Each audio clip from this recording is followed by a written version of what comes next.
Well, wherever you are around the world, welcome to this special panel session that we've organized with Global Speakers Bureau to chew over the tech climate in this horrible era that we are living through, the era of COVID-19. Let me begin by introducing myself, and then I'll introduce you to our fabulous panel who bring a whole lot of experience, knowledge, and business savvy to questions of our tech future. My name is Stephen Sackur. I work for the BBC. I host a show called Hard Talk, which is an interview show which challenges public figures, people in power, whether it be politics or business, challenges them with some of the tough questions that face them in their daily lives and hold them hopefully to account as well. So I'll be doing a little bit of that today, but really it's not so much about me and the questions, it's about tapping into the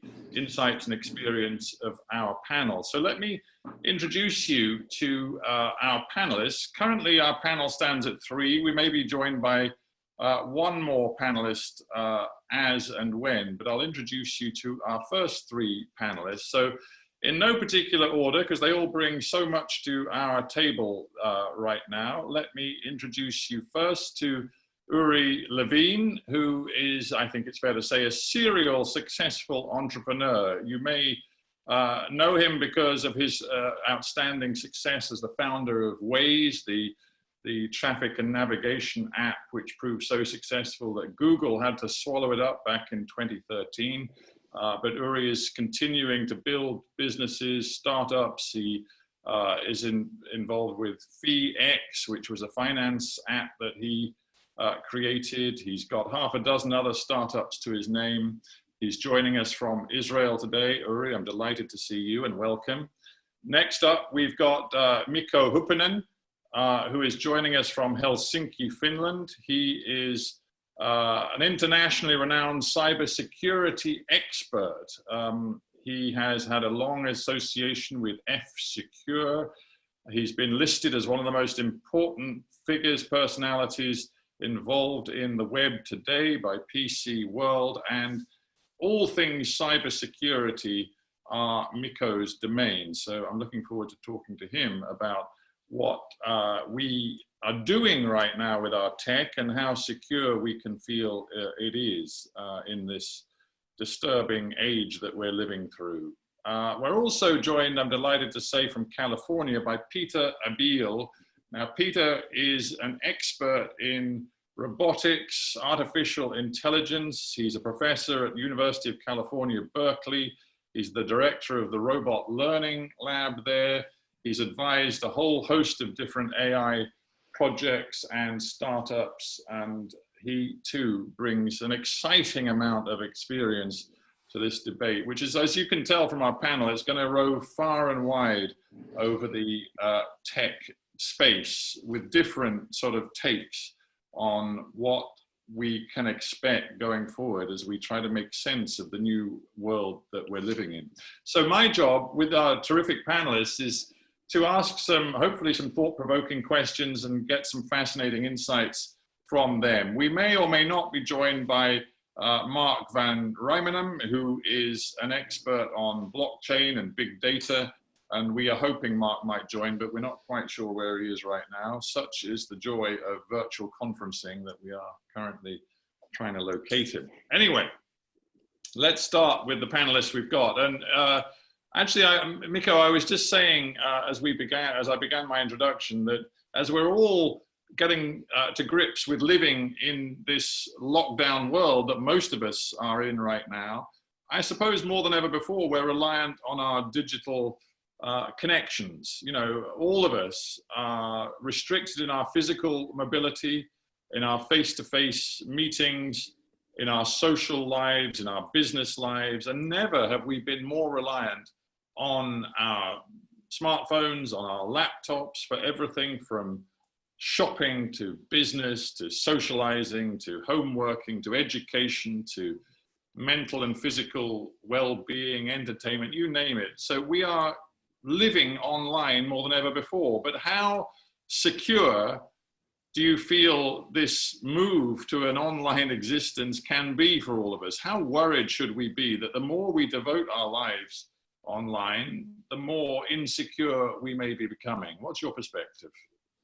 Yeah, thank you, Stephen. And you're absolutely correct. If you think about any of the previous epidemics or pandemics we've had, it's never been like this. There's never been an incident like this in modern times where the whole world is sitting in their homes and surviving through technology. If it was biology which got us into this mess, it's technology which will get us out of there. And we've already seen how much we can do things through the internet. Now we're hoping for the next step, which is the contact tracing apps. And we'll see just how much we can use technology on our mobile phones to make it faster to return to normalcy. And if the question is just how reliant are we on the security of these things, reliance is the key thing. If you think about any new technology, if it becomes successful enough, it becomes so commonplace that we can't imagine life without it. A good example on how that happened is what happened with electricity grid. Nowadays, of course, we take electricity for granted, but it's not a very old innovation. I mean, 150 years ago is when we started installing grids in our countries, in our cities. And today, if electricity goes out, everything goes down. I mean, water doesn't flow, we get no media, we get no communication. And now exactly the same thing is happening with the internet. In the very near future, we will be living in a world where if the internet goes down, then everything goes down. Just like today with electricity, everything goes down. And when we think about the everyday people and what should they do now to be more secure with their technology, I guess one of the most important things to take into account is that today our professional tools, for many of us, I guess for most of us who are watching, our professional tools are our laptops. Just like for any professional, you take good care of your tools. That means you don't use your tools for anything else than what they're supposed to be used for. Your work laptop is for work. Your private laptop is for private stuff. You don't install games. You don't watch Netflix on your work laptop, basic stuff like that. You don't give it to your kid, for example. Then again, nowadays, kids probably want to play games on a PlayStation anyway, instead of your old work Dell or whatever you happen to have. Another thing everybody can do is to make sure that the security of the home network is in order. We are now working from our own networks, our own routers, our own Wi-Fis, and most of us probably haven't changed the default Wi-Fi password in a decade. Now actually might be a good time to do just that. So the basic responsibility of the corporate network still relies with the IT team. They handle the VPNs, they handle the encryption algorithms, they handle the updates for the work laptops, but we should be treating our work laptops with pride because they are our professional tools. I just want to pick up on one point, which is so very topical, Mikko, and that is your reference to the various nations across the world, which are now rapidly trying to develop contact tracing apps, which all of us are going to be encouraged to download into our smartphones so that the health services of most nations around the world can keep a careful eye on where we go, who we encounter, and when it is clear that we've encountered somebody who is symptomatic with COVID-19, there is going to be an immediate warning. It's all going to work through Bluetooth technology, and we are then going to get an immediate signal that we may be in danger and we need to think about immediate self-isolation. Now, I think all of us can understand that, given the situation we are living in, it is something we need to consider very carefully, something that for the collective public health may be a good thing. But as a security expert, do you have real reservations about that new level of surveillance that is going to be involved in worldwide app-based, smartphone-based contact tracing? It is something to worry about, and it totally depends on how the tracing is being done. Now, there are different ideas in different countries around the world, including, for example, United Kingdom, which is building a solution which is doing the tracing by looking at locations of citizens. And that's obviously problematic, because if you're tracking where people are at any given moment, that is a privacy problem.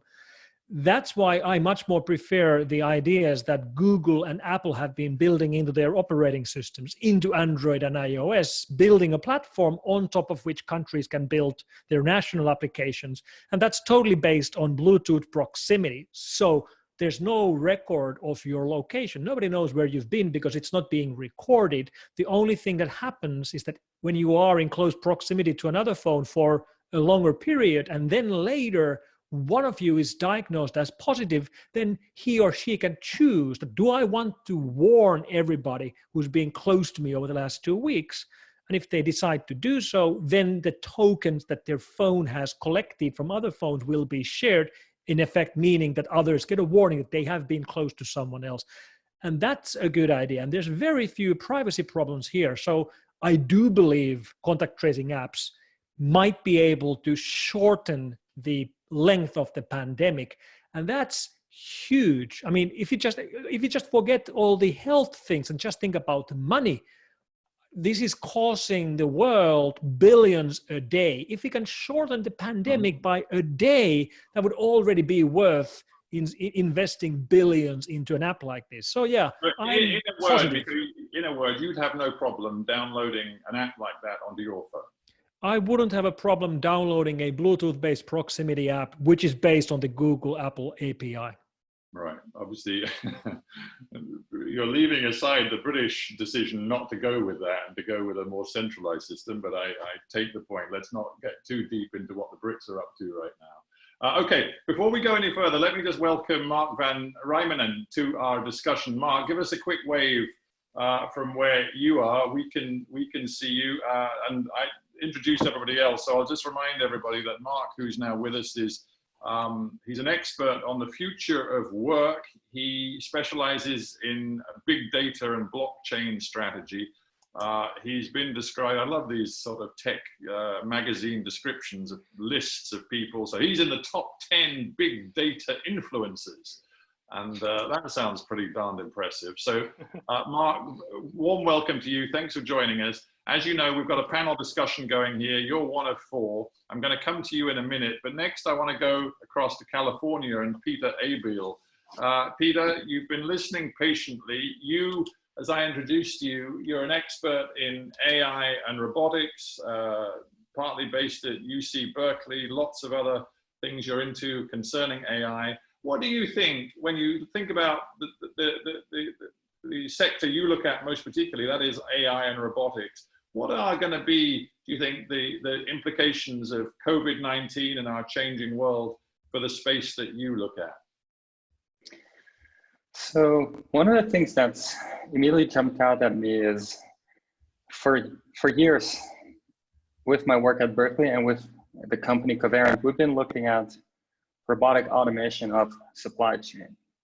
And for years, the general public didn't even know there is a supply chain. I mean, they know it exists, but they never look at it. And now with the crisis, all of a sudden we see everybody's paying attention. Where does the toilet paper come from? Where does the meat come from? Where does everything come from? And actually, there's a lot of work that goes into making sure this all works. And it turns out that a lot of that work has a lot of people working in close proximity to each other, making it very susceptible to these people getting sick and being a real problem. And so one of the things we've been thinking about a lot is how to accelerate a transition to more automation in the supply chain. Think about, supplying to, is it grocery stores? Is it delivery services and so forth? And specifically for Covariant, it's really, we've been looking a lot at how to do better automation of warehousing operations to robustify supply chain. And so what we see there is that actually a lot of these things should become possible. And we're starting to see a bit of quite a bit of an uptick in interest in this, because the companies who run the supply chain realize they want this added resilience. They know they don't want to go down if this happens again 5 years from now. They want to be ready. And so it's been very interesting to see, I would say, if anything, a rapid increase in interest in automation in that space. I mean, if I can be very sort of crude about it, it seems to me there's a moment here where we're realizing more than ever that the vulnerability of human beings, the human animal, and mass gatherings of human beings in factories, assembly plants, distribution warehouses, are becoming increasingly problematic. So just the most basic sort of assumption of mine would be that this may well be a huge sort of impetus kickstart for the robotics industry to sort of persuade more and more businesses that, wherever possible, as quickly as possible, people need to be replaced by machines. Yeah, replace is maybe not exactly the right word, but overall, there needs to be a mix of people and robots in a way that everything can be a lot more robust. And so a big part is people in close proximity is not robust to this kind of pandemics. You can't have that. It's too dangerous. And so you need to have maybe robots interleaved with people. All of a sudden you get good distancing. Internally, you want more automation in the whole system. One of the things we see is that it's kind of two big parts. One is supply chain itself, which is, okay, how do you move the goods around, reliably store them, get them out of storage, and so forth. And another one is, in the longer term, manufacturing. A lot of manufacturing has been kind of brought into lower wage countries. But the consequence of that is that if now, let's say you need to manufacture protective equipment for physical protection of, let's say, healthcare workers or just people who want to go out on the street, building that protective equipment is actually not easy to ramp up, especially locally. It's very hard to ramp up. And so I imagine we'll see also a big, aside from robustifying supply chain, a very big push in terms of building the abilities to locally manufacture at least protective equipment, but possibly other things that right now are manufactured maybe in other places, and also really changing the way factories are set up to allow for more flexible changes in what is being built. Not the same thing for years and years, but maybe, okay, now we need this. Can we turn this around and tomorrow start manufacturing something else that is in demand today, that we didn't know was going to be in demand, but now it is in demand? Can we start manufacturing it quickly? And that's not easy, but that's going to be important. Yeah, huge emphasis on speed and flexibility. Let me turn now to Uri in Israel. And Uri, it seems right now we have an overall economic picture which is tainted by such profound uncertainty. We've seen what's happened to markets, and we've seen that particular sectors, thinking of aviation, travel, leisure, have been hammered as a result of what has happened with the spread of this global pandemic. But interestingly, the tech sector, as I've said from the very beginning of this discussion, has in some ways come into its own more than ever before, in that, everything from sort of Google to Amazon to a whole host of different tech corporates are clearly thriving in this environment. Netflix, you name it. The ways in which the digital companies are coming into their own is quite obvious to all of us. So I'm wondering, for you as an entrepreneur, a startup guy, an investor, do you see this as a moment of deep uncertainty where you're sort of drawing in your horns a little bit, or do you see this as a new era of opportunity? So in general, I would say that entrepreneurs, they are living for the change, right? And in general, I would say the key difference between an entrepreneur and other people is the attitude towards change. And so pretty much everywhere else where people would see a threat, I would see an opportunity.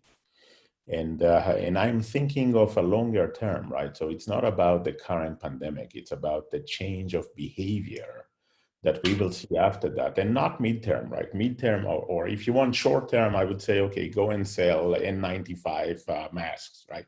That would be very short term. Midterm, start to think about baby booms, right? So 9 months from now, we will see a lot of babies, and immediately after that, they will start to grow up. And so this is another thing that you'll see midterm. But the longer term is more interesting. So what will be changed? And for example, there are about 1 billion people in the last couple of months that for the first time in their life have made an e-commerce transaction, right? Probably doing the grocery shopping for the first time in their life through the internet. And guess what? Many of them will figure out that, wait a minute, this is not that bad. This is actually pretty nice. And so as a result, we would likely to see major expansion in e-commerce, in remote, pretty much remote everything, but remote workforce, remote education, remote everything, right? Because we start to get used to it, and there is good things about it, which is saving you commute time. There are capabilities that are becoming more and more relevant. And so you start to ask yourself, what's going to happen to major markets as a derivative of that, right? So not just the technology side, logistics, right? Logistics is going to become much bigger than it is today. And for that, we will need better solutions and cheaper solutions. And so this is going to be maybe the blossom era of autonomous vehicles doing logistics rather than doing passengers hauling.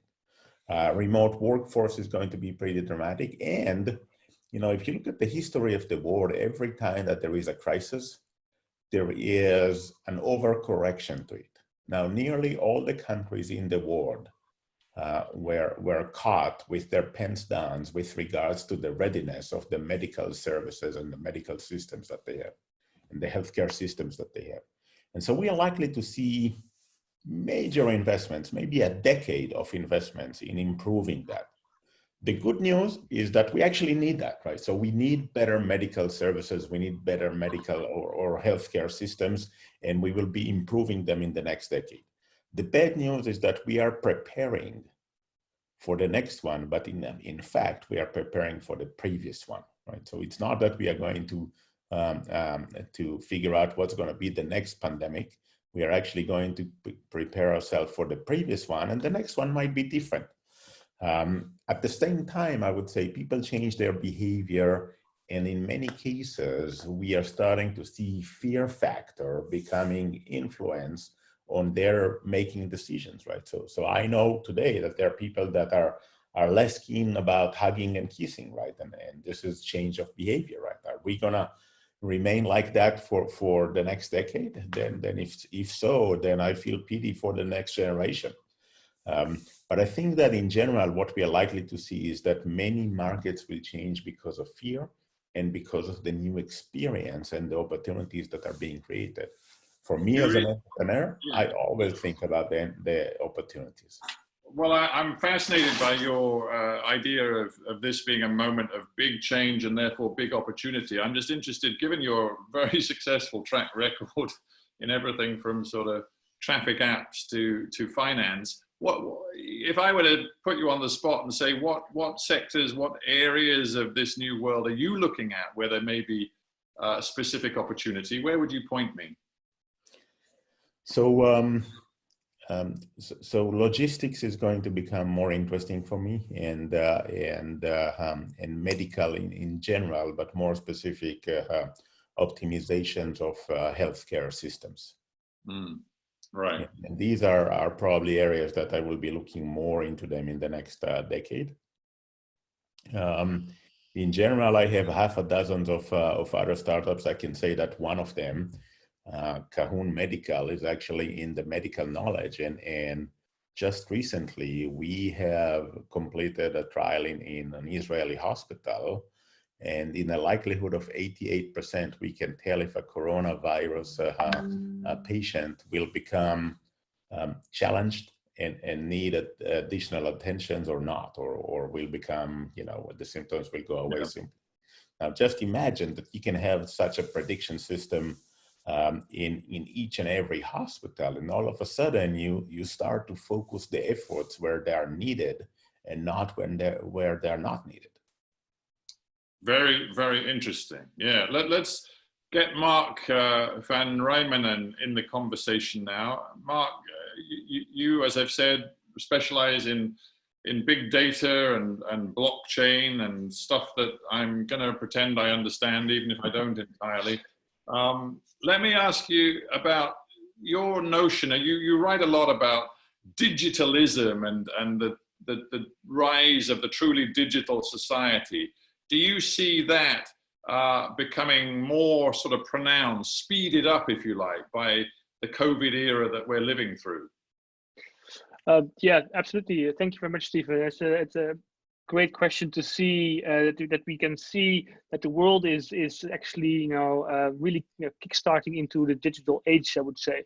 If I look here in the Netherlands, so many, it was already briefly mentioned, so many organizations did not work with remotely, and all of a sudden they had to move remotely.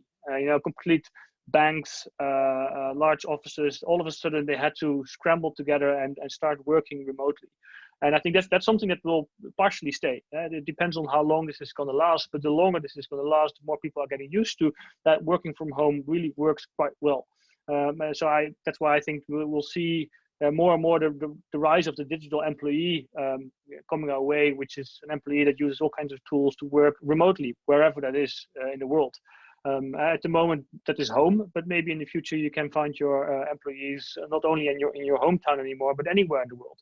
And there are already some great examples of companies who have predominantly tech companies who are fully distributed, and they have a workforce all over the world. And I think if there's one thing that this crisis has shown is that the technology is there. Yes, of course, there's still issues here and there, but in general, the technology is there to work remotely and and I think that a lot of organizations now understand that it is happening. And I think that's really a good thing, because a lot of organizations we had to be thrown into this digital age, as was mentioned. That a lot of people have had their first e-commerce experience. It's also for that a lot of people have now had their first remote working experience, and I think that's something that we'll see happening more and more. If we talk about the whole digitalism space, that is something that I am fearful of, as well as hopeful. It very much depends on from which angle you're coming. And the discussion earlier with Mikko on the whole COVID track and tracing apps is something that worries me very, very much, because I don't believe that you can have anonymous tracing apps and have and I also have accountability that these apps are not being misused. If you don't want that to happen, if you want to have accountability, you can't have anonymity. And to me, those two things don't really go to very well together. And that's something that we also see happening now, that governments and potentially also companies are using this now to sort of get more control over either citizens or customers or employees or whatsoever. I think that's a really important point, and I want you to develop that a little bit, because I'm just thinking of the way the Chinese government is sort of portraying the duty of every citizen to sign up to an all-pervasive system of security, which encompasses everything from health to social life to frankly political views as well. Yeah. And I not long ago I was talking to the historian and thinker Yuval Noah Harari, who I'm sure some of you have read his books, and he's saying, there is a lot to be worried about with the scale of surveillance that we are now being told, is almost our duty to sign up to as part of the collective experience as a citizen, or indeed as a sort of member of a capitalist economy. Yeah. And how worried do you think we should be? I think we should be very worried. It's that the thing with measurements taken into crisis during crises is that they generally stay, and they're not being taken away. If what you see happening in China is extremely worrisome. You can't go anywhere there without showing the app and showing if you have a green code or not. And if you don't have a green code, you cannot go anywhere. And if we saw in Singapore, this app was voluntarily and it didn't work there, so they went into lockdown eventually. So if we now see that Google is working together with Apple on enabling this as well, I'm sorry, but I don't trust Google, especially not with this kind of information. And I think what I think about digitalism, I think we have, there are three streams that we can go into. And one is that we move into a world where state surveillance is the common practice. And I think you see that happening in China, and China is exporting that to a lot of countries around the world. On the other hand, you have the states, the company surveillance, which is more and more happening in the States, where you have, companies know everything from you. And I think, from that perspective, Europe has a chance to enable to use the digital technologies to empower citizens instead of going into surveillance. But if I then see that so many countries in Europe are also now moving towards these track and tracing apps, some even with centralized databases, which is now extremely dangerous. Because we also have known that governments, let alone and companies, we are not very good at keeping things secure if something is in a centralized database. So yeah, I'm very worried about these developments. Yeah. That's interesting. So we heard from Mikko about concerns on security. We're hearing from you about potential abuses and your concerns. Another element of this, and I want to throw this open to all four of you, and anybody feel free to pitch in. I just, the underpinning a lot of our discussion today has been a thought that we will not go back to the way things were, and people's relationships with technology are changing forever, changing permanently. Are all of you absolutely convinced about that? Sometimes we overestimate the degree to which change is permanent, and sometimes there is regression. So I wonder if all of you are absolutely sure that this does represent some sort of watershed. Anybody want to pitch in on that? So let me start, okay? And look, with Waze, there were about 700 million users, and with a movie that was actually sold earlier this week for a $1 billion deal, there are about 800 million users. And so if there is one thing that I really understand well, is actually users. And the most interesting part about users is that we are different, right? And we can think of early adopters and maybe innovators before that, in early majority and late majority and so forth. The most interesting thing about the early majority, which is most of the people that we know, is that they're afraid of change. They do not adopt new things unless they have to. Right. Once they do, they're still afraid of change, but now the change is from the current location, right? So let's say that you're afraid to use Zoom, right? And you haven't used Zoom never in your life. And you basically say, in order for me to do that, I need someone to force me to do that, or someone to take me by the hand, grab me by the hand and show me how to do that. But after I'm doing it once, it's less of a problem. And this leapfrog, this crossing the chasm, is critical to the way that we adopt new technology. And during this period of time, many people adopted new things to be used. And the result is that it's not about not going back. There is no need for go back, or rechanging that is actually another barrier for them. And this is why I think that the world is going to be different. But Uri, it just strikes me that so much of the way our infrastructure, the infrastructure of our lives is designed, is for a world that we've now left. I mean, I'm talking to you from the city of London. All around me are huge office blocks where, literally millions of people pour into the city every day on underground tube trains and overground trains and buses, and they pile out, in their close proximity, and they march to these offices, and they pass the fast food restaurants and the places where they buy their sandwiches for lunch, and then they pass the bars where they have a quick drink after work before getting back on the train. And you know what I'm saying? This whole city design, the whole concept, is for a world that you guys today have described as changing, perhaps forever, in a way that people won't do that commute and that office-based work in the future. So what are so many aspects of our traditional infrastructure, cities, redundant? Not really. So many of the behaviors, we will go back, right? So, and right now, there are two factors that limit us. One is the government that tells us what we can do and what we cannot do, and the other one is the derivative fear of the overproportionate PR around the COVID-19.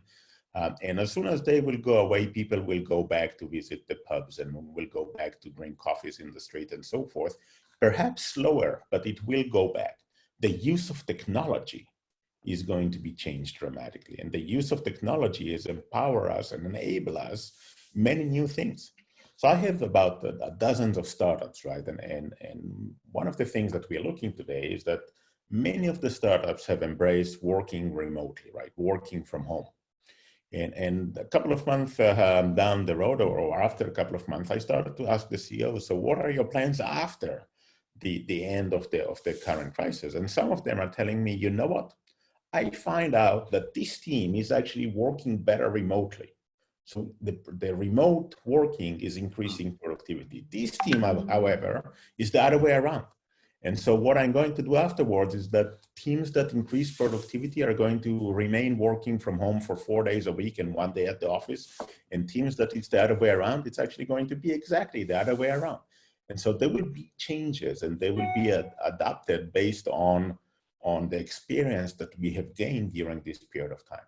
But for consumers, the use of a new service is the leapfrog that will drive the technology. Yeah, it's interesting. I like the way you say this period we're living through is encouraging people to sort of cross the chasm and they won't go back. I'm mindful, we've got a great number of people watching this around the world, I'm delighted to say.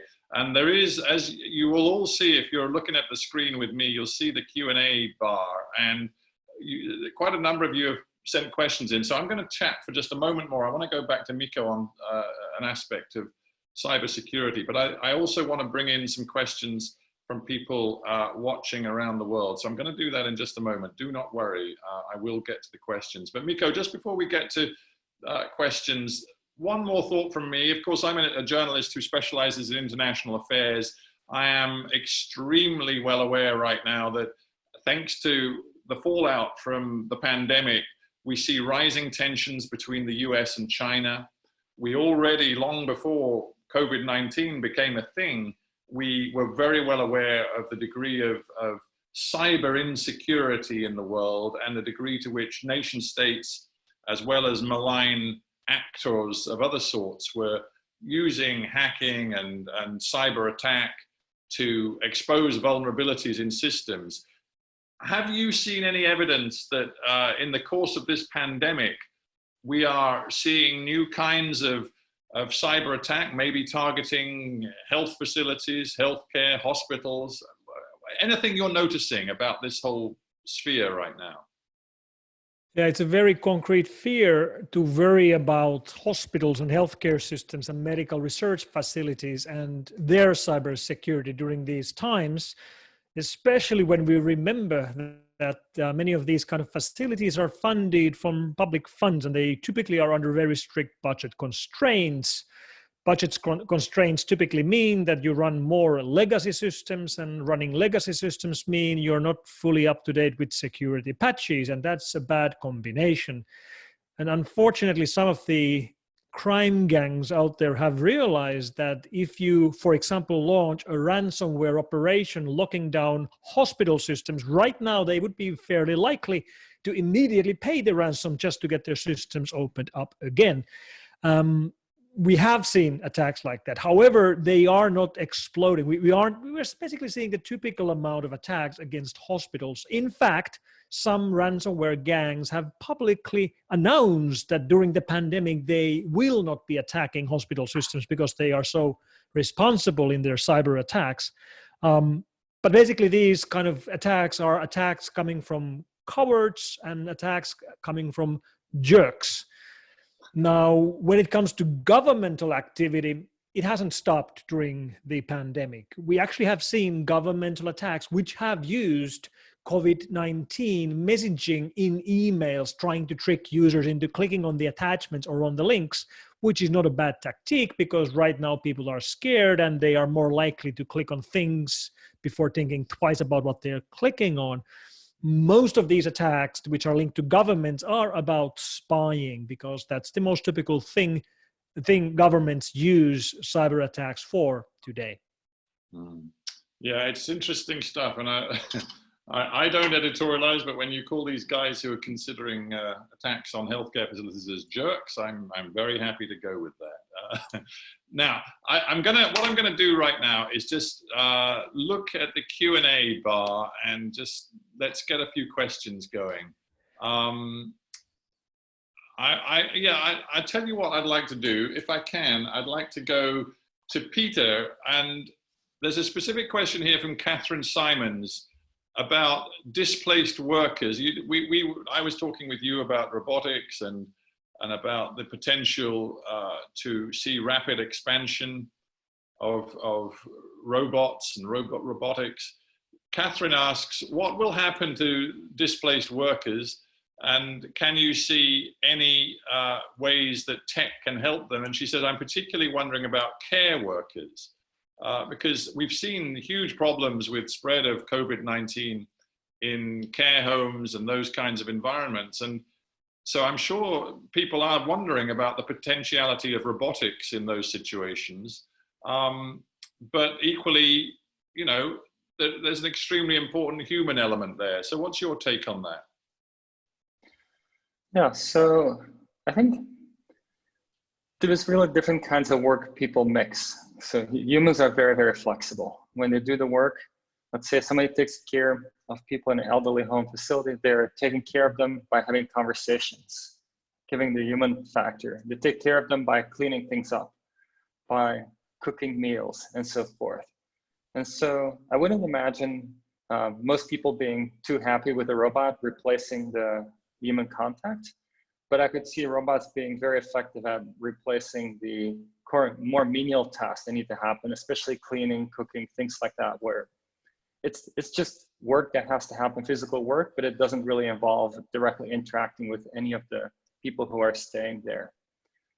Generally speaking, I think it's one of those things where I would say probably the easiest misconception about robots is to see a robot do something impressive and then think, oh, if a robot can do this, it can do everything, because, you know, if a person can do this, like if a person can play chess as the world champion, they must be able to do everything really well, right? But actually, Deep Blue, all it could do was play chess, and it never did anything else. And so I think when we think about robots doing things, it's not so much robots replacing a worker as a whole, it's more a robot picking up specific tasks, allowing workers to do other tasks that they're probably more skilled at than the robots will be anytime soon, especially anything involving human contact. And when it comes to fundraising in your space, because I was talking to Uri about the opportunities and the challenges of the environment right now, when you look at robotics and AI, you know, it's so easy to think, oh my God, they're the future and there must be tons of money spilling into that sector right now. Is that true, or is this actually a difficult time and environment? I would say it's a very interesting time for fundraising.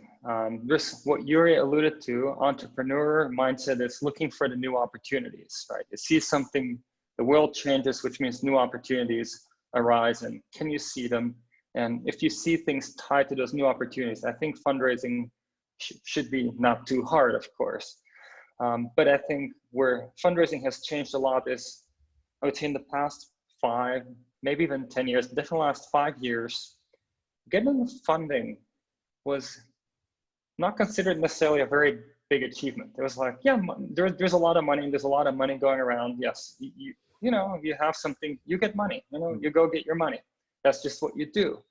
But that's changed. If right now you talk with investors and you ask them what they're focused on, often the first thing they'll say is, okay, we have many portfolio companies and they might need an extra year or 2 of runway to execute on their original plan because everything will slow down. So our money has to first go to recapitalizing our existing investments, our existing portfolio companies, to make sure the investment we already made can last through this crisis and come out ahead after it. And so there's a lot of recapitalization of existing portfolio companies, much more so than would happen in other times, which of course takes resources away from investing into new companies. The other thing that's happening is, I would say, money is more of a weapon. Like, as I said, 5 years, the past 5 years, money was just, if you need money, you know, you have a story, you have money, it's all good.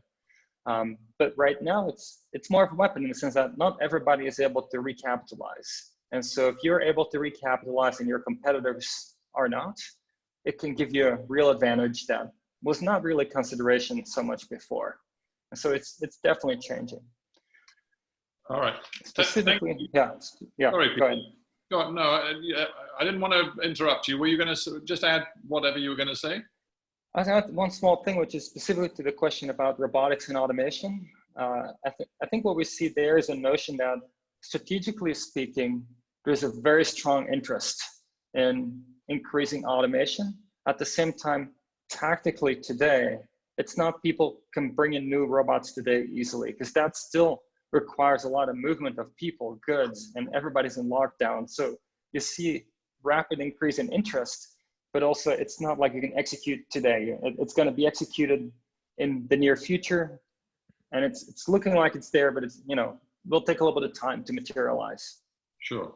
All right. Well, thank you so much for that. Just going back to the Q&As, Wojtek, who's been watching us, he says, please, Stephen, can you just remind those of us who joined a little late of all the panelists? So just very quickly, I'm going to remind people, we've got Mikko Hypponen, who is a cybersecurity expert in Helsinki. We've got Mark van Rijmenam, who is an expert on blockchain, big data, the future of work, and he's in the Netherlands for us. We've got Pieter Abbeel, who is a professor at Berkeley, an expert on AI and robotics. And we're also joined by Uri Levine, who is a very successful startup, serial entrepreneur, founder of the app Waze that many of you will know, and a whole host of other things too. So we've got a terrific panel of four. I just want to introduce a question from another member of our audience, Greg Lang, who says, given all that you guys have been saying, how does the panel see that this inflection point that you talk about that has come with COVID-19, how will it materially affect what Greg calls the employment chasms? Will there be fields of study to ensure that a future quality of life can be achieved so that we're on the right side of the chasm, not the wrong side, I guess? Mark, this seems to be one of the fields you work in. What all of this stuff that we're talking about, the inflection point that Greg talks about that has been speeded up, if you like, by the pandemic, what is it going to mean for quality of life issues and the future of work? It's going to be quite of a challenge to see where we are heading in terms of, on the one hand, I think that, as I mentioned earlier, that we now see more digital employees. We also see more digital organization. I always say that organization actually is a data organization. So, you know, we can use the data to create more insights, and we are moving towards a society where organizations require fewer employees. And this has been going on for a long time already, because since we have technology companies, digital technology companies, we've seen the amount of employees working in an organization being reduced significantly. If we only look at Facebook, the number of employees they have to do the number of the amount of revenue they need to make is significantly lower than other more older companies. And I think that's only going to expand in the next decades, where technology is going to have a bigger impact on organizations, and where, for example, artificial intelligence, where we see intelligent agents who are going to perform a lot of work that now are being performed by humans. And yes, so at first we'll see a sort of an augmented workforce where employees work together with AI, really having sort of the convergence of the human and the machine, where they interact, and we see that happening all over the place already. Where in call centers we have chatbots, in manufacturers we have robotics, we have machine learning capabilities being implemented within organizations. So we already see that the number of employees required to run an organization is going down, and those employees that we do need, they require a more specific set of skills which not everyone can have. So I mean, that's the thing. If we just think about what is happening in our world today, the numbers of unemployed as a result of the lockdowns and the practical effects of pandemic are stunning. In the United States, I forget what the running total is, but I think it's something like 26 million unemployed people right now. And the question, perhaps for all of you, and actually you've got the floor right now, Mark, is are all of those people going to go back to their jobs, or is unemployment going to be one of the long-term effects, horrible consequences of this pandemic? Well, the problem with the crisis is that you see a lot of people getting unemployed, as we see now as well. But then after the crisis, the organizations generally tend to be recovering quite reasonably quickly, but with fewer employees. So they do the same amount of work with fewer employees, and that we've seen that happening for if not all, but many crises. And I think that's the same thing that we're going to see now. It's a major learning experience for a lot of companies, and it's a major rollout of a realization in a way they've never realized before of what technology can do for them. They may have talked the talk before, but now they're really having to walk it. And they're not, as we've discussed from the very beginning of this conversation, they're not going to go back. Why would they? And not only that, they also see now that wait a minute, I can also hire a robot who doesn't get sick, who doesn't have to do social distancing, and who can work 24 hours a day. So yes, it's an investment, and we saw that happening in the early stages in China already, where a lot of organizations already started to implement robotics within their company so that they could open up again.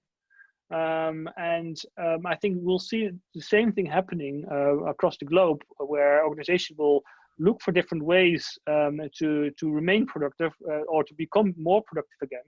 And as a consequence, yes, I'm afraid that the crisis is a catalyst for these changes, and it's also therefore a catalyst for digitalization within companies, and therefore also for a catalyst for rising unemployment within organizations, unfortunately. Right. Anybody else want to pick up on that? Because while discussions like this are generally held by people such as yourselves who are extremely well equipped to think about and deal with this digital future, there are many others in all of our societies who are not so well equipped, and the outlook for them post-pandemic, long after the immediate healthcare crisis is over, may be pretty bleak. Is that a fear that you all have?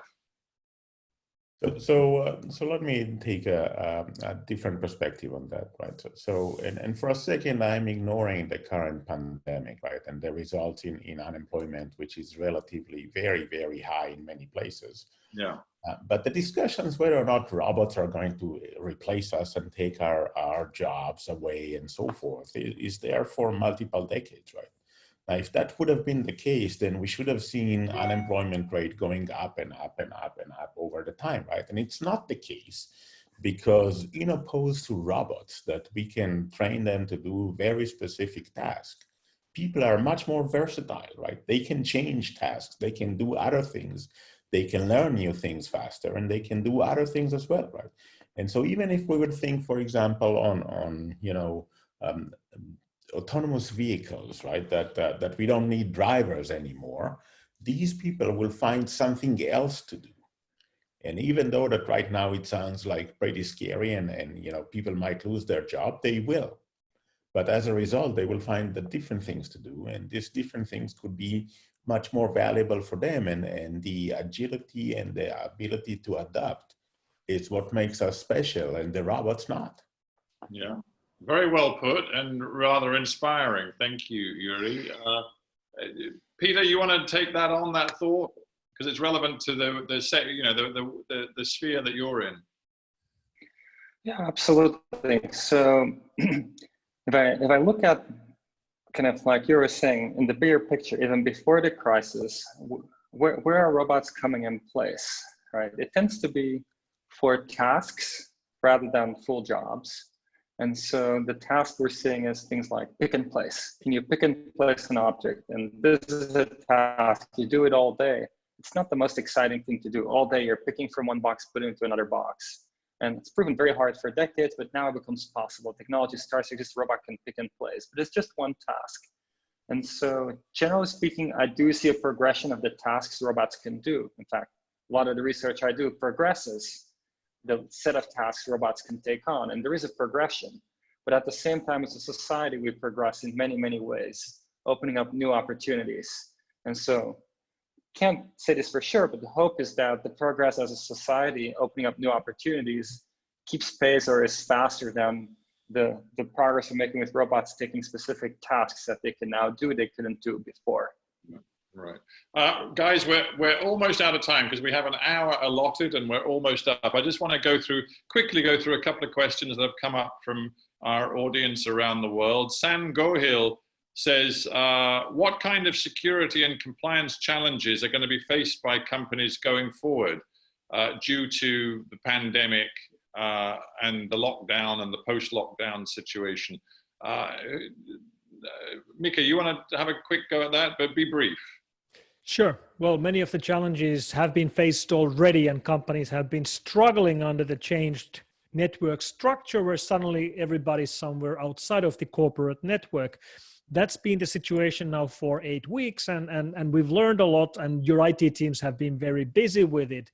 Things we still have to figure out in regards to compliance, for example, is that when you think about knowledge workers who work, for example, with confidential governmental information, which has been classified, they've been working remotely as well, and they can't work remotely forever. We have certificate systems that require people to handle specific kind of information in secure environments. So we still have plenty of problems to solve. Okay, thank you very much, Mikko. Terence Michael, this one may be for you, Mark, I don't know. How can big data help in tracking the spread of the pandemic? How can it help governments in collaborating to tackle the spread of the virus? Any thoughts on that quickly? Yeah, sure. I think big data and AI can definitely help in finding patterns in how the spread is, how the virus is spreading around the world. And I think one of the companies, I forgot the name in the States, they already figured out, I think early January or end of December, that a new virus had appeared by just using data. And if we have the data, then we can do a pattern analysis on it, and then we can find patterns of what's going on. The question is, and that's a whole other discussion again, but the question is, how far do you want to go with collecting the data? What data do you need to get a full overview of how the virus is spreading? Right, and I think this is the last one we've got time for.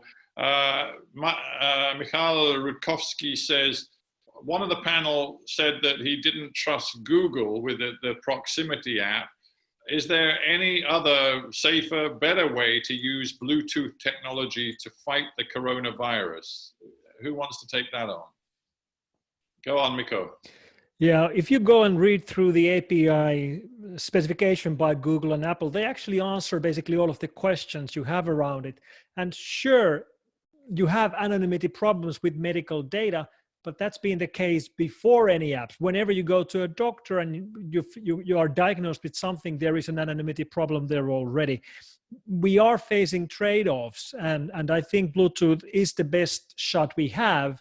It's not going to solve this crisis, but it should be able to shorten it. Great. My goodness, Mikko, you're so disciplined with those answers. Thank you so much. You managed to squeeze it all in. My timer is telling me we're 1 minute beyond our deadline, so I'd better wrap here. But I've thoroughly enjoyed hosting this conversation. We've covered a lot of territory. I wish in a way this conversation didn't have to happen, because of course it's all predicated on the notion that our world is changing as a result of this pandemic, and it in particular is having huge implications for the world of technology. But I think you guys have picked through some of the key points of what is happening and given us some real insights and shared experience that is going to help us all. So on behalf of the many people who've been watching this around the world, I want to thank all of my panelists very much indeed. And I want to say to everybody watching, panel and audience as well, whatever you do next, stay very safe, stay healthy. And I hope that we can meet again virtually or otherwise before too long. But bye-bye for now, and thanks for watching. And thank you, panel. Thank you.